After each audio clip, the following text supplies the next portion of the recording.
Hello friends, welcome to Anand exam update. तो RRB NTPC वाले जितने भी कैंडिडेट्स हैं जिन्होंने सीबीटी 1 का एग्ज़ाम दिया है, तो अभी हम लोग इस वीडियो में बात करेंगे एक्सपेक्टेड कट ऑफ क्या जा सकता है आफ्टर नॉर्मलाइजेशन, और रॉ मार्क्स के बेसिस पर आप लोगों के लिए कितना सेफ़ हो सकता है। ठीक है, ये मेरा पर्सनल ओपिनियन के आधार पर मैं बता रहा हूँ, जो भी अभी तक डेटा मिला है रैंक मित्रा, रैंक गुरुजी, इन सभी के आधार पर, और जो स्टूडेंट्स का रिस्पॉन्ड है आफ्टर आंसर की, उसके बेसिस पर मैं बता रहा हूँ मुंबई जोन का।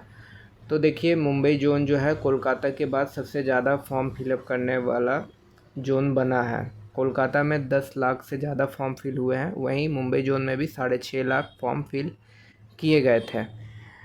तो ये डेटा जो है, ये अभी तक जो प्रीवियस ईयर जब आया था उसके बाद जो डेटा निकल के आई थी उसके बेसिस पर मैंने बताया।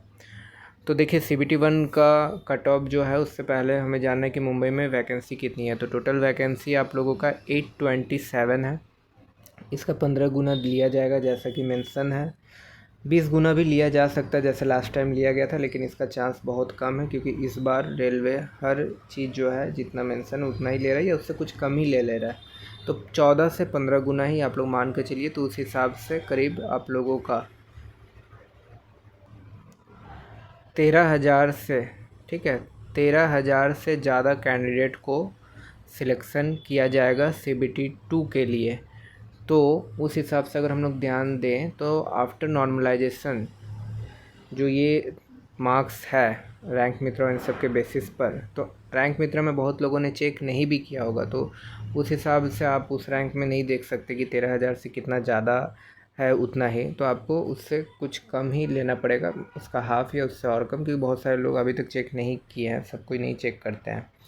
तो इन सब चीज़ को ध्यान में रखते हुए नॉर्मलाइज्ड कट ऑफ जो यूआर का मैं बता रहा हूँ, यूआर का मान के चलिए 71 से 73, ये normalise cut off Mumbai zone से हो सकता है नॉर्मलाइज। ठीक है, अब इस पे डिपेंड करता है ओबीसी का, आप 68 से 70 मान लीजिए। ठीक है, ओबीसी 68 से 70 ओबीसी का, वहीं ईडब्ल्यूएस का भी 64 से 67 के लगभग रहने के चांसेस हैं। नॉर्मलाइज कट ऑफ बार बार मैं बोल देता हूँ। तो अगर मैं एक यूआर का बता रहा हूँ रॉ स्कोर कितना सेफ़ हो सकता है, उसके बेसिस पर आप लोग ध्यान दीजिएगा। तो अगर आप यूआर से हैं और आपका मार्क्स जो है वो 70 के लगभग में है, ठीक है, 70 के आसपास है, 68, 69 या 70 तक है, तो आप लोग सेफ़ हो सकते हैं आफ्टर नॉर्मलाइजेशन। अगर आप किसी भी शिफ्ट में, ईजी शिफ्ट हो या कोई भी शिफ्ट है, अगर आपका मार्क्स, ठीक है, 69 के लगभग है, चाहे कोई भी शिफ्ट हो, तो आप लोगों के पास अच्छा चांस रहेगा यूआर से जो है मुंबई जोन से आप लोगों का कट ऑफ क्लियर हो सकता है। और अगर आपका मार्क्स 65 भी है तो भी अगर आप, तो आपका शिफ्ट अगर मॉडरेट बनता है या फिर टफ़ है तो 64, ठीक है, 64 65 टफ़ शिफ्ट वालों का भी चांस रहेगा, क्योंकि उनका नॉर्मलाइजेशन में कम से कम 6 से 7 मार्क्स बढ़ेंगे, और जो सबसे टफ़ शिफ्ट है उसमें 9 मार्क्स तक बढ़ने के चांसेस है अभी तक जो एनालिसिस देखने को मिला है। तो उस हिसाब से वो लोग भी कट ऑफ को क्लियर कर जाएंगे, और जिनका एकदम ईजी शिफ्ट है उनका 69 से 70 अगर रॉ मार्क्स, एकदम ईजी शिफ्ट वालों को मैं बता दिया सेफ़ स्कोर।